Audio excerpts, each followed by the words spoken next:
It's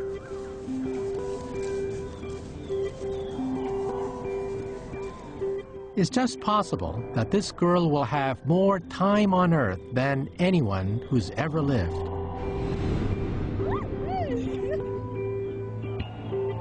She might live for 1,000 years. Immortality, the quest for more time, is a dream that has driven humanity for generations. We search for the elixir of life. Would I be the first one trying it? And we yearn for the lost time that lingers on in our memory. Over here. My God, these are the old classrooms. I haven't been here in 50 years. Now, finally, in the 21st century, this search for more time might be over. Because scientists are beginning to crack the secrets of how time changes us day by day. And as we understand time, eventually there'll be no limit on how long we might live.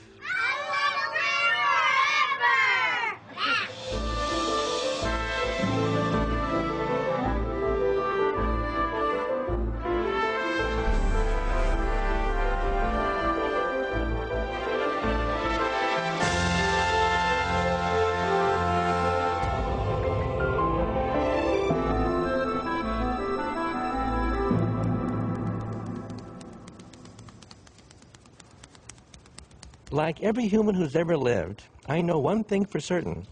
One day, I don't know when, my time will run out.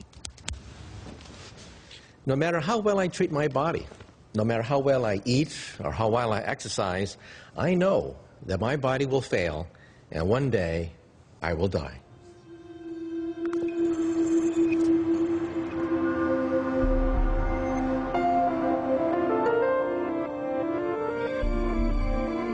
Of all time's effects on us, the most profound is that one day it will end. Our time is limited, so our time is precious.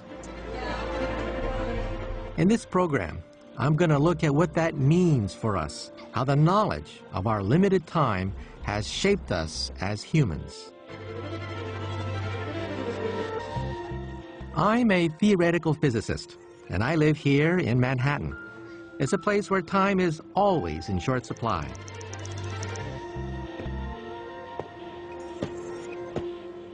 I want to know if our time on Earth, our lifespan, has to be limited.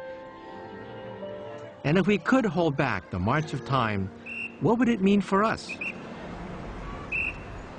What would it mean to be immortal? We may not feel the effects of time changing us day by day, but we know that it does. And it's more than just the physical aging of our body on the outside. Our sense of time itself seems to change as we get older. Many of us get the feeling that life is speeding up. So let's start with a simple question. Is this just something we imagine? Or is time really running faster for us as we get older? Well, the only way to find out is to do an experiment. So here we are in the middle of Midtown Manhattan. We're doing a little experiment that may be fun and you might be interested. We're trying to measure the duration of time, how people perceive the duration of a minute. But we have a theory that says that our perception of time either speeds up or slows down with age. I have a stopwatch here, and I'll ask you to count to a minute, and we'll see how close you get. Okay. Well, let's start the experiment right now. 1 Minnesota. 3, 5, 6, 7, 8,000, 9,000, 10,000, 11.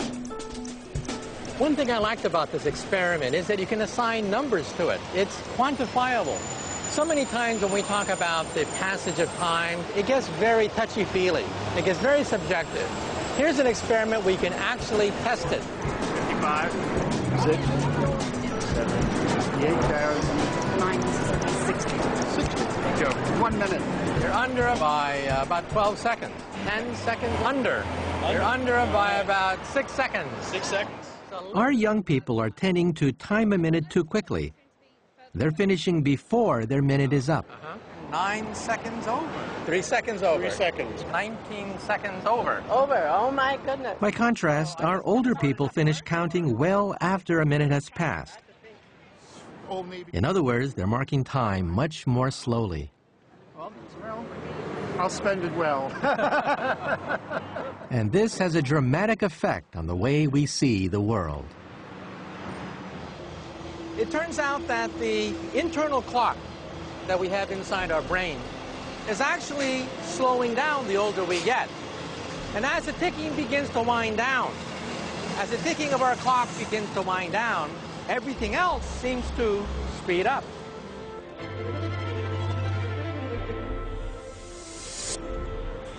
This disconcerting feeling that the world is beginning to run on ahead of us is a very direct reminder that one day, after about 80 years or so of living, we'll stop altogether.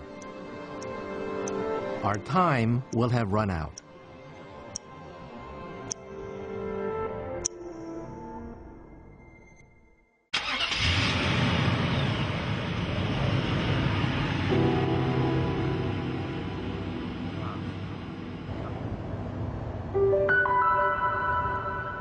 But does our time have to run out? Why can't we just go on forever?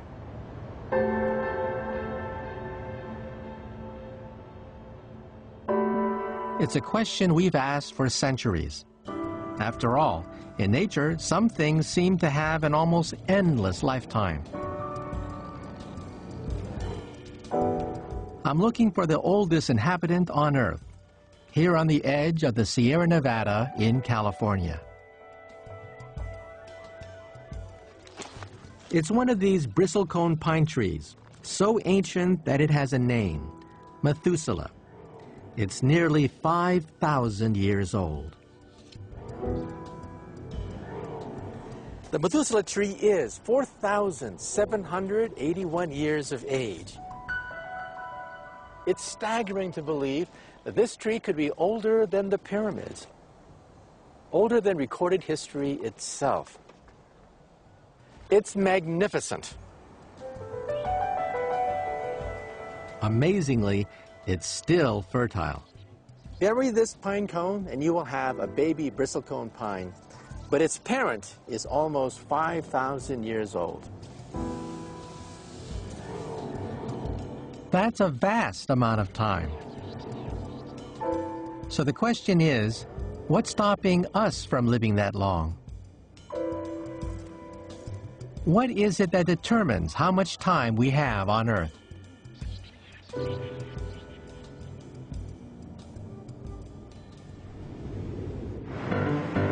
To find an answer, meet Cyril, the boy racer of the animal world. Cyril is a brown mouse. His fast lifestyle is driven by his biology. His heart pulses at 650 beats per minute. He breathes 160 times a minute. His metabolic rate is so high that he burns himself out. This frenetic lifestyle of his, it's all over within 2 years. He's one of the shortest living of all mammals. In that time, he has to live a whole life. He's a father at 3 months, a grandparent at 6 months. It's as if he was designed to do everything in fast forward, as if his time is biologically predetermined. Cyril truly lives fast and dies young. He's just 12 months old. Cute little critter, isn't he? However, within a year, he'll probably be dead. In other words, it does seem as if he is programmed to die.